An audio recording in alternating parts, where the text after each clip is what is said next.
اللهم اجعلنا على صلاتنا دائمين ولأركانها مقيمين وفي ذكرها خاشعين ولأوقاتها حافظين.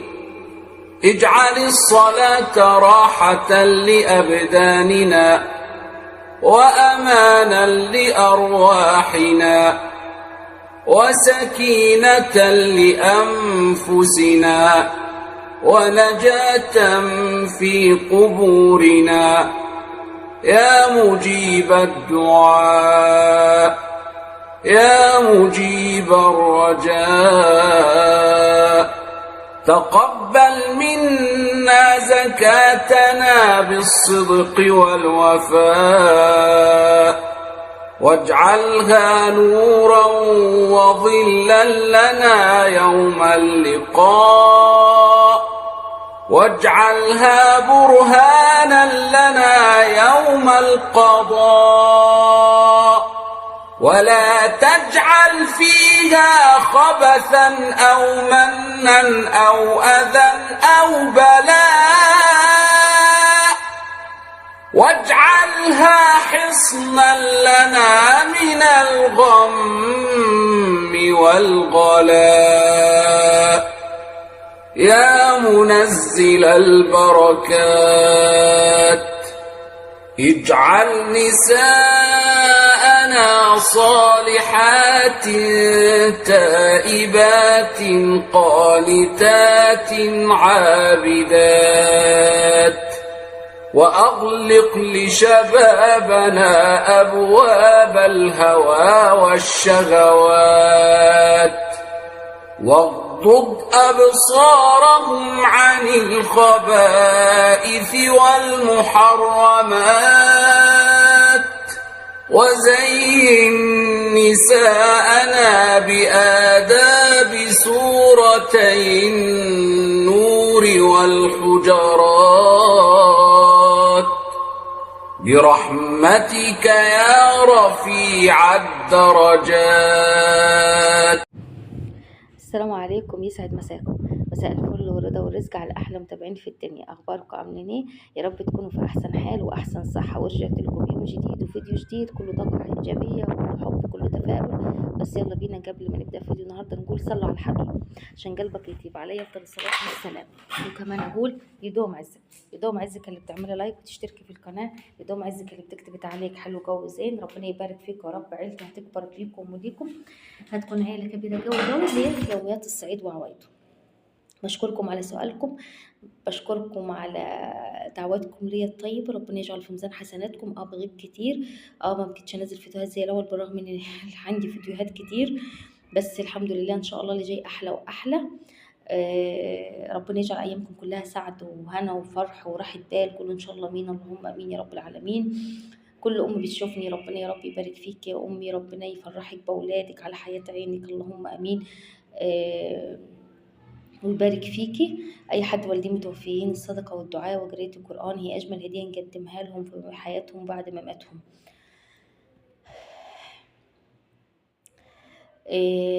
زي ما شفتوا كده في بدايه الفيديو، خلاص يعني ده كده فنشنا التشطيبات في البيت كده، يعني باخد لقطات كده على قد ما فيما المستطاع يعني. في البيت شكل البيت اختلف، اللون زي ما كتبتوا في التعليقات ما شاء الله تبارك الرحمن. بيجي حاجة تاني الألوان بتفرق. بسم الله ما شاء الله ولا حول ولا قوة إلا بالله. ربنا يجعل أيامنا كلها فرح وسعادة وتجديد كده وراحة بال. أنا على فكرة مبسوطة بس يمكن صوتي تعبان شوية، دعواتكم ليا يعني. يمكن الفترة دي بمر بأزمة صحية صعبة شوية، بس الحمد لله احنا كديها وربنا سبحانه وتعالى ما يكتبش الا كل خير، وربنا ما يجيب لناش الا الخير، اللهم امين يا رب العالمين. في فيديو نازل على القناه الكبيره، هسيب لكم اللينك في اول تعليق مثبت، يعني بحاول انزل على القناتين ان شاء الله باذن الله. وان شاء الله باذن الله كل فيديو اقول باذن الله بكره انزل وبعد انزل ما ابطلش، بس ان شاء الله اللي جاي احسن، واقدر ان انا كل يوم اكون على تواصل وكل يوم اكون معاكم في اول باول ان شاء الله باذن الله تعالى. عايزه اقول لكم المراوح دي احنا نضفناها، يعني بعد ما خلصنا دهان المراوح دي نطفت، هتشوفوها معايا في الشكل النهائي للبيت بعد ما خلص. عايزه اقول لكم شكل البيت اختلف، الالوان فاتحه ما شاء الله تبارك الله، مديه واسعه، مديه مريحه للعين، حاجه تبارك الله في قمه الجمال. حاجه حلوه جدا. مبسوطين كتير بالتجديد وبالنتيجه اللي احنا وصلنا لها. آه، اعملوا لايك واشتركوا في القناه، وما تنسوش دعواتكم الطيبه لأم مريم. ربنا يا رب ويكرمنا ويكرمكم وإياكم بالملك يعني. وكل حد بيشوفني ربنا يحقق له كل اللي بيتمناه، اللهم امين يا رب العالمين. وربنا ينعم علينا بالستر والصحة.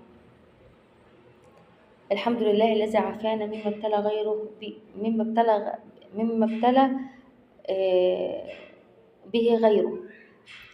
دايما نحاول نرددها، نكتر من الاستغفار ومن الصلاة على رسول الله. اللهم صل وسلم وبارك على سيد الخلق سيدنا محمد وعلى آله وأصحابه أجمعين. انتوا عارفين الفيديوهات دي، من الفيديوهات الواحد بيحس براحة نفسية كبيرة فيها، يعني مقصرة شوية في التصوير برضو، مقصرة شوية، بس ان شاء الله اللي جاي احلى. يعني حاسة نفسي تايهة، ادعوا لي كده. ربنا يكتب لي كل خير، وادعوا لي ربنا يخولي بنات، اللهم امين يا رب العالمين، ويجعلهم احسن الناس يا رب. يكرمني ربنا بالذرية الصالحة والولد الصالح، ويكرم كل مشتاق، كل اللي بيتمناه، اللهم امين يا رب العالمين. دعوة حلوة معانا شيماء، عايزين ندعي لها كلنا من قلبنا يا بنات، وقولوا ان شاء الله امين. كل الناس اللي بتشوفني لها 14 سنة ما خلفتش، عملت حجن مجهري كذا مرة، وعاملة ويعني لها كم يوم عاملة حجن مجهري، ندعي لها ربنا يا رب يتم لها الحمل على خير، ويجبرها ويراضيها ويكرمها بالذرية الصالحة يا شيماء. ربنا يكرمك ان شاء الله بالذرية الصالحة، والعملية تنجح. دعواتكم ليها من القلب، الناس اللي بتحب مريم تدعي لها من قلبها ان ربنا سبحانه وتعالى يجبر خاطرها ويكرمها بطفل سليم معافى يا رب، اللهم امين يا رب العالمين، ويرزق كل مشتاق الذرية الصالحة. الله اكبر الله اكبر.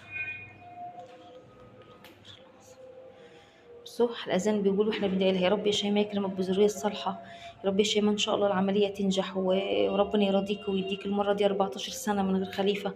ربنا يرضيك ان شاء الله ويفرحك، وكل متابعين يدعوا لها، واي حد ان شاء الله بيشوفني ربنا يحقق له كل اللي بيتمناه، اللهم امين يا رب العالمين. وربنا يكتب لي ويكتب له وياكم بالخير، وربنا يدينا ويديكم الملك ان شاء الله يا رب، وربنا يسد ما عليكم من ديون وما علينا يا رب، وربنا يفرج همنا ويزيل همنا، وربنا يشفينا ويعافينا يا رب، دي اهم حاجه.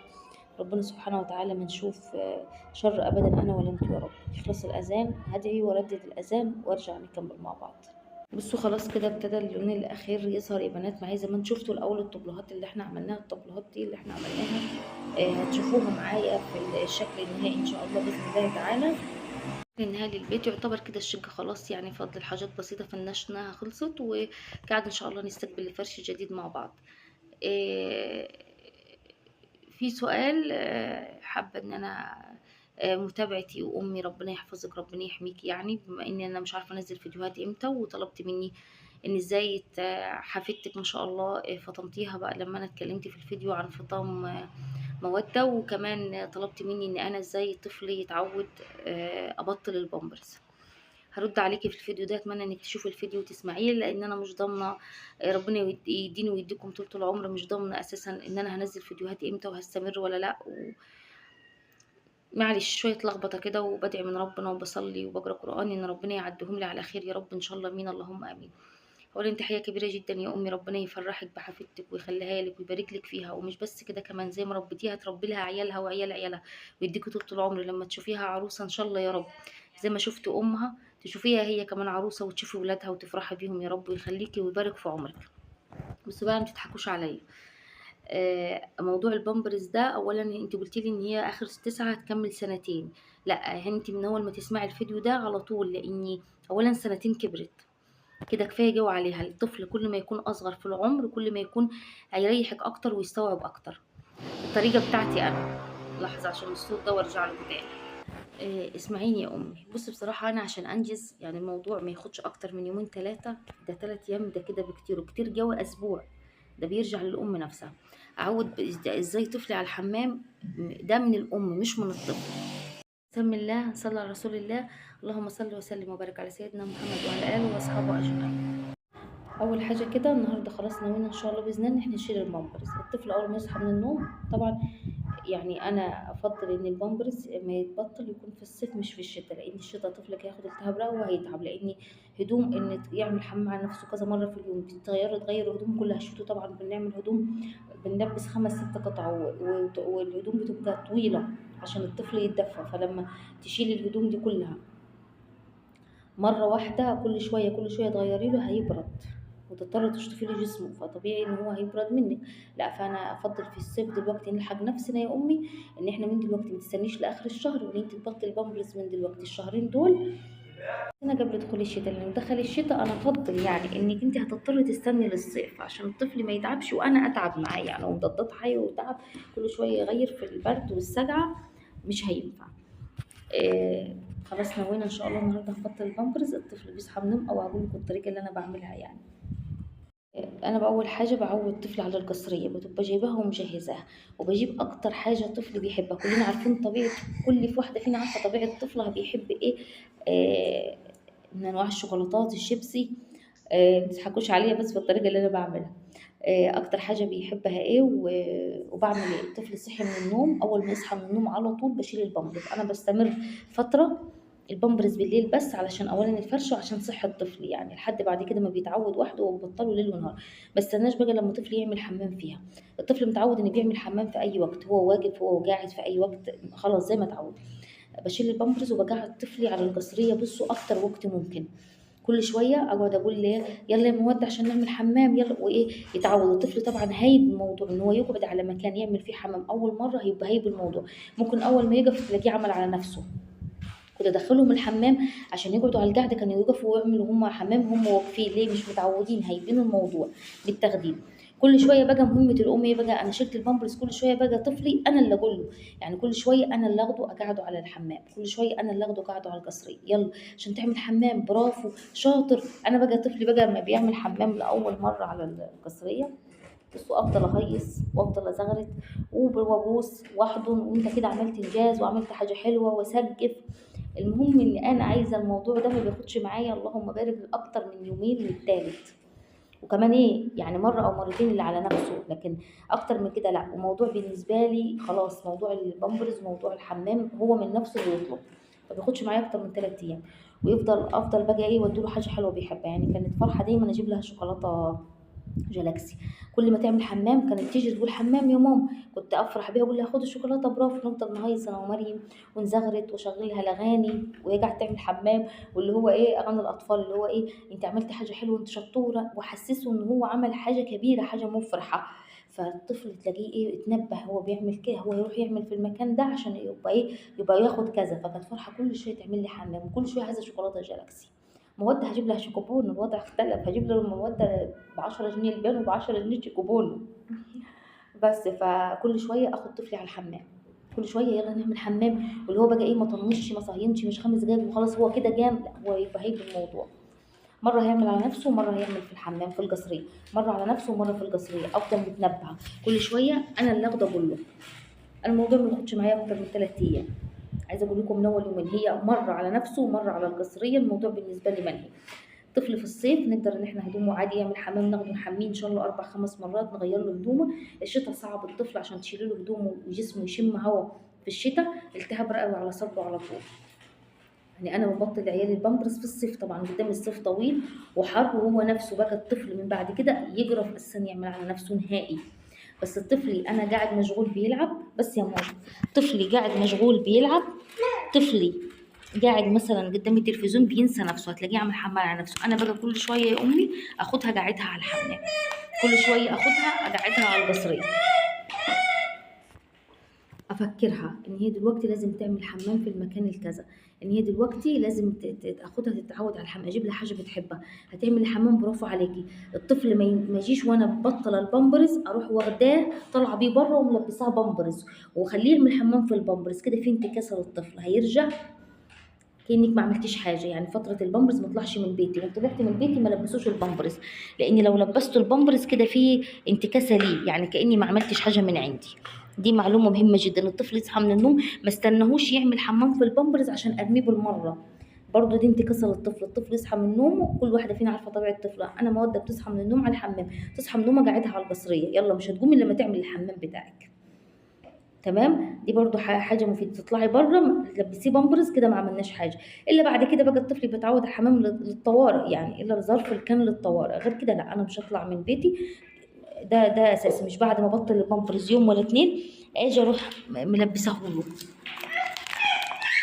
لا، هو البامبرز اتشال ما يتلبسش تاني ابدا. احاول مع طفل بقى انت بقى مش فاضياله، مش هو مش مركز معاكي، مش هيبقى مده مش اكتر من اسبوع يعني.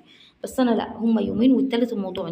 وقت لا افكر طفلي، انا اللي اخده اطلب منه ان هو ايه، يلا عشان نعمل حمام، يلا برافو عليك، يلا شاطر. هتلاقي مره على نفسها ومره في الحمام. الموضوع منتهي جدا وبسيط جدا. اول ما الطفل يصحى من النوم وهو يطلب الحمام من نفسه، بروح منع القصريه برضو. ما بحبش اطول يعني، الناس جنت فيها زيادة عن اللزوم. أنا ما بحبش اطول فيها، ما باخدش وقت فيها. اول ما طفلي خلاص اسبوع بالكتير، اروح واخداه بقى مقعداه على الحمام، اللي هو يلا بقى نعمل في الحمام بقى، وافضل قاعده مستنيه، لان هو بيبقى هايب الموضوع. بعد كده خلاص الموضوع منتهي، مفيش اي مشاكل فيه. الام بقى اللي تشيل البامبرز وتفضل مستنيه طفله هيتعود وحده، عمره ما يتعود وحده، انت اللي هتعودي. انت بطريقتك وباسلوبك واهتمامك طول الوقت، يلا الحمام، يلا هنعمل كذا، يلا برافو، يلا في حاجه حلوه، يلا في فسحه. هتبص تلاقي الطفل اتعود واتغير وبدي ما شاء الله عليه يعني. والموضوع ما خدش اكتر من يومين ثلاثه. لو يا امي ما استفدتيش عادي، ممكن اعمل لك فيديو تاني اطول من كده او اتكلم تاني. بس يلا انا عايزاك من النهارده تشيل البامبرز ان شاء الله، عشان قبل الشتاء ما تدخل علينا وسنتك كبرت. المفروض البامبرز من سنه، من 9 اشهر. ونبتدي نعود طفلنا على الحمام. وكل ما الطفل يكون اصغر احسن يعني. الطفل اللي عنده سنه يستوعب اكتر من اللي عنده سنتين. تختلف من طبيعة الطفل التاني وعلى حسب الأم وطريقتها مع طفلها. استودعكم الله الذي لا تضيع ودائعه. دعواتكم لينا بالشفاء، ربنا يشفينا ويعافينا يا رب. يلا.